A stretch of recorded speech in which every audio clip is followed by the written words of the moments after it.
Ready. All right. Whenever you guys are ready.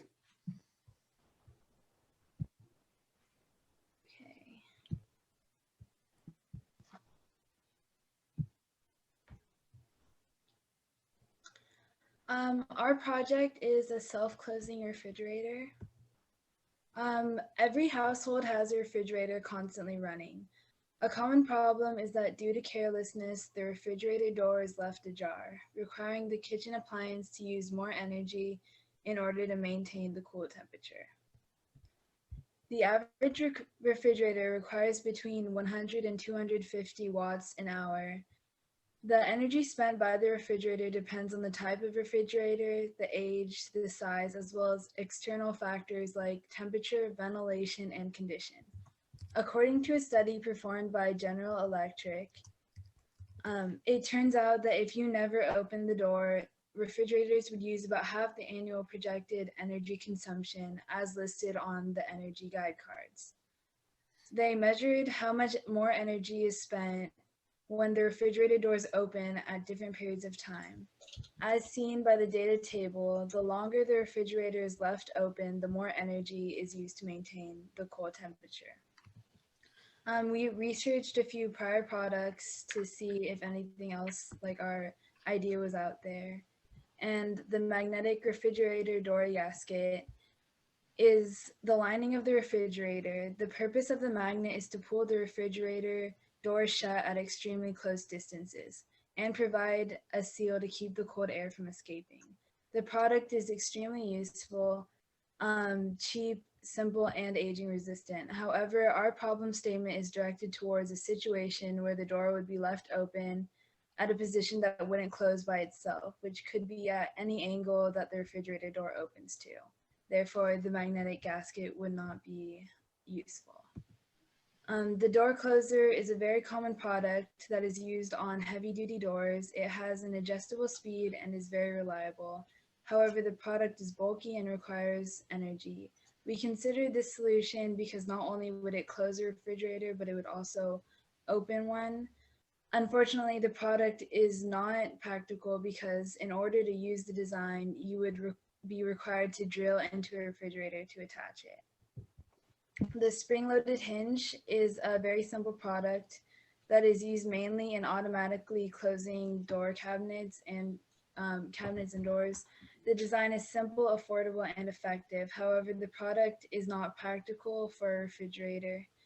The spring would likely be damaged from rusting, and most refrigerator door hinges open in a different way than a cabinet would, so it wouldn't work. And in order to attach the hinge, the consumer would have to drill into the refrigerator, which would likely only create problems. Here are our design specifications. Yeah, and now I'll go through our design specifications and list off why we chose them. So for our first one, we have the solution will allow the door to close from any position of the fridge with no limitations or changes.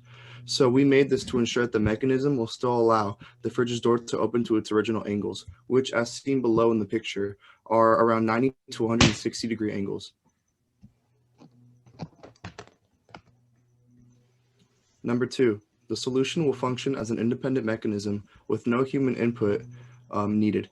So we made this so the fridge would actually have a function, and we would solve the main problem of people forgetting to forgetting to close their fridges. So we wanted no human input at all. So then when you walk away from the fridge, it'll be able to close on its own. So you wouldn't have to come back and close it, or else the problem would pretty much be useless. Number three, the solution will be a size that could fit on a mini fridge. This specification was made to ensure that their design could be relevant and cheap to make for the common size of a mini fridge. Testing would be done easier on a smaller refrigerating unit and would be cheaper. Number four, the solution will not be timer-based and will close at all times. So while researching how to design a product that closes when the consumer is ready, we found that there's no average amount of time a person stands in front of a refrigerator when doing something. So someone could open the door knowing exactly what they want and be done in 6 seconds, while someone can stand there and put their groceries away.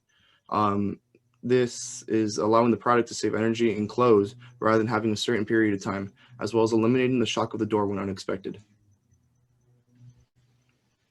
Number 5, the solution will pull on the door strong enough to close it, but light enough to not cause any harm or surprise to the consumer. This design was made to ensure user safety. So just like design spec number 4, the fridge should cause absolutely no inconvenience to its users, whether it closes unexpectedly or causes harm. Number 6, the solution will not impede the intended functionality of the refrigerator or any of its parts, such as the door. This design spec was made to ensure the functionality of the refrigerating unit was still intact and working with the mechanism installed. If the mechanism ends up breaking during the installation of the product, then it'll pretty much, or if it ends up breaking the mini fridge during the installation, it'll pretty much be rendered useless. And for number 7, we have the solution will have a power saving potential of around 15 to 85 kilowatt hours per year, which may vary depending on the design and the model of the refrigerator. So this design was made to ensure that the mechanism has a proper use. The main problem of this mechanism was built off the question, how can we help save power to fridges that are accidentally left open too long? This specification will ensure that will ensure a use and tested functionality to our mechanism so that it can be found useful to consumers and people that are dealing with the main problem stated above.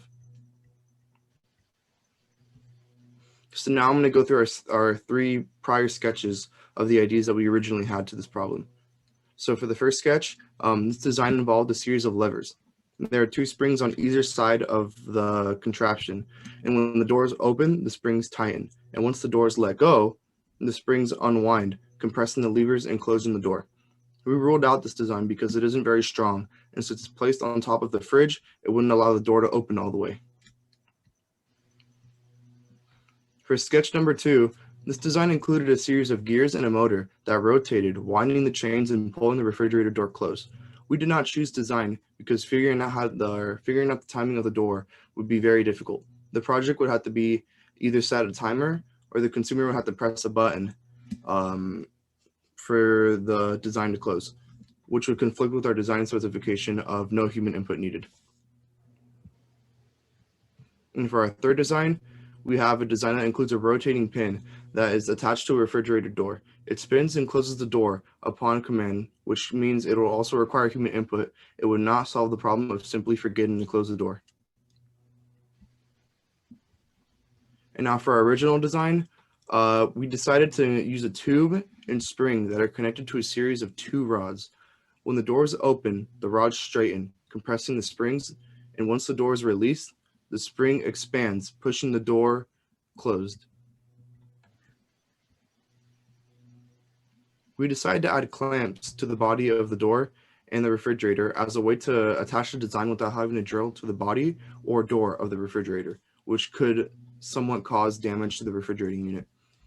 So we decided to 3D print our tube and found it difficult to attach the door clamp. There was also difficulty finding the correct sizing of the part. And with the rod sliding up and down the tube, there was not enough tolerance between the parts. We decided to redesign the tube to have holes on the top and the bottom of the tube so that it could drill into the wood of the clamps, so then we wouldn't have to drill into the refrigerator, just as stated above. The final product is very similar to the initial design. The only major changes were to the appearance, not design at all. We tested 9 different intervals of 10 degrees each, ranging from 10 to 90 degrees. And we opened the door to each interval and measured 2 things: how fast the door closed and the force that it closed at. For these tests, we used a timer and a force sensor. As the angle increased, the force of the door had also increased. The time stayed pretty consistent, usually around 1 second. For each trial, we also determined whether or not the door was closed all the way and also whether or not the refrigerator still worked. This was done to ensure that no damage to the internal parts. The door closed all the way from all the intervals, which makes a successful prototype. For design specification number 1, we measured the angles that the refrigerator could open to at 10-degree intervals. We found that due to the door clamp sticking out and the positioning of the tube, the refrigerator can open to a maximum of 90 degrees. Our mentor suggested that if we allowed the back clamp to swivel, the door could open to wider angles, but only at the expense of the product's ability to close at angles between 0 and 20 degrees. As a group, we decided to leave this design spec incomplete. For design specification number 2, we needed to test whether or not it needed human input, so we opened the door to each interval and let go as the product was intended. As seen by the table in the previous slide, the prototype succeeded in closing the door from all angles with no human input needed. For design specification number 3, the prototype, final product, and sketches were all designed taking into account that it would be attached to a mini fridge rather than a regular size. For design specification number 4, the product doesn't use a timer, but instead uses a spring, which is constantly expanding outward, ensuring reliability of the product and making sure it closes at all times. For design specification number 5, we needed to make sure the user wouldn't be in danger of injury. For this, we used a force sensor and measured how much force the door had when it closed from each of the intervals. As seen in the table in the previous slide, the amount of force the door had increased at each interval with a maximum of 24.39 newtons. This isn't nearly enough to break skin or bone, especially with the rubber seal on the outer edge of the door. It is regarded that this may cause surprise, but doesn't put the user at risk of any harm, satisfying the specification. For the 6th design spec, by building our prototype on the exterior of the refrigerator, we ensured that there would be no interference with the inside of the mini fridge. The product's design also doesn't interfere with the opening of a door.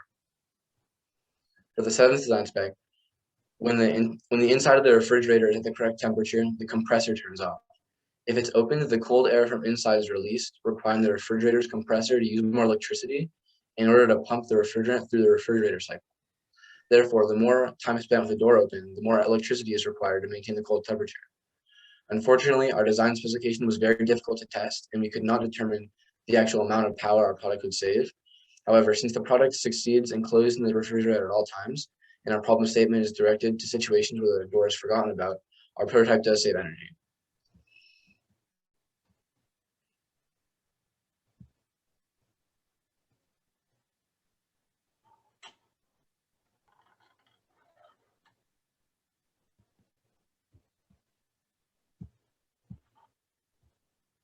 In order to get stakeholder evaluations, we virtually met with a few college students. Since we built our design on a mini fridge, we figured that the target consumers would be college students who use mini fridges in their dorm rooms. While talking to our stakeholders, they expressed interest in our product. However, we received feedback that our design was bulky. The door clamps stick out too far off the body of the refrigerator, which concerned them that the product would get caught on something in the small dorm room.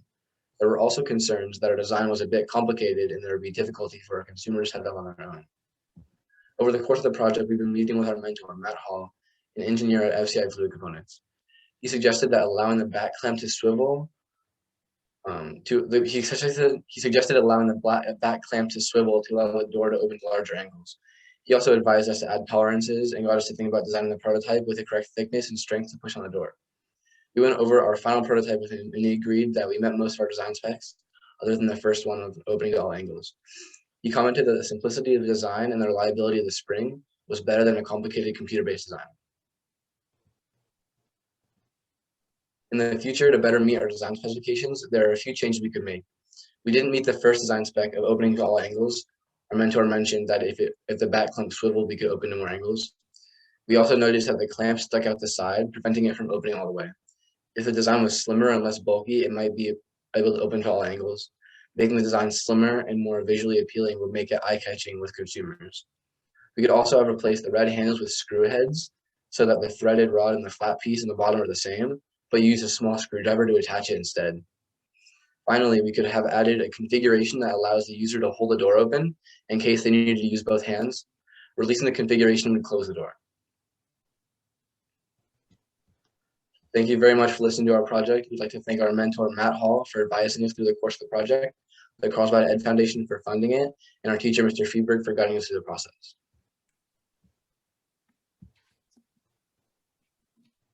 Wow, it's been such a long time that I was at the dorms. So is your Hinge universal to all the mini fridges that students would use? The hinges that we bought were barely fit our mini fridge. We didn't really design the door clamps ourselves, but the product should work if we were to get different door clamps, which were only temporary for the. Well, I'm kind of glad you guys didn't go with idea number 2. That would have been a little extra. It would not be as pleasing to the eye. Can you elaborate a little bit why you couldn't, you mentioned you were not able to measure, what was it, the amount of power or the amount of, I couldn't remember exactly. I was taking notes, and you mentioned something along the lines that you were not able to measure something. We weren't able to measure the amount of energy that our product actually saved, but we did find that since the product succeeds in closing the door at all angles, it would save energy in the event that someone just forgot to close the refrigerator door. So it could have been possible that maybe you guys would have injected the amount of Freon in the mini fridge, as you know, the amount of Freon in there, and kind of measure to see how much it depleted, something along the lines. Yeah, we were thinking of doing something along the lines of just filling up the coolant, or yeah, the Freon, how you said, and we were gonna actually see how much it went down during the duration, because one of our members, Jonah K, was actually using the mini fridge. We were thinking of actually doing something along the lines of that, but the only problem is that we didn't know how to actually do that, and there's a lack of time for us, so we couldn't actually get to that. Okay, thank you.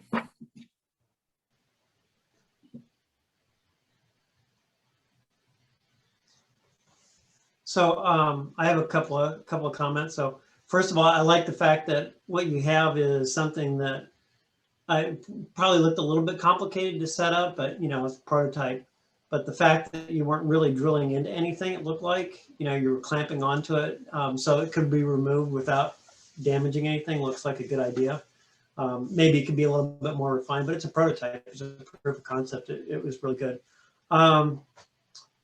Yeah, and I always come back to, and I talked to the other group about this too, is that this type of, any really kind of energy saving device, it always comes down to how much money you're going to save and how fast it's going to pay back for itself. Because again, that's really the only reason that you would buy it. So you still, even though you couldn't measure it, you had some good numbers on how much energy was being consumed at by leaving the doors open at different times.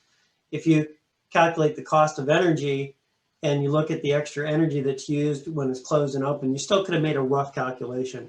So it's always really good to try to figure out on something like this, particularly if you're going to try to invest, you know, at some point, if somebody's going to try to invest in this and really turn it into a product, they really want to know that the consumer is going to get the payback on their money. So it's really super important to do that. But it's also one of the more difficult things to do. So I appreciate that. You know. Yeah. But nice, yeah, nice job. All right, great job, you guys. Kat, Jonah, and Eli, great.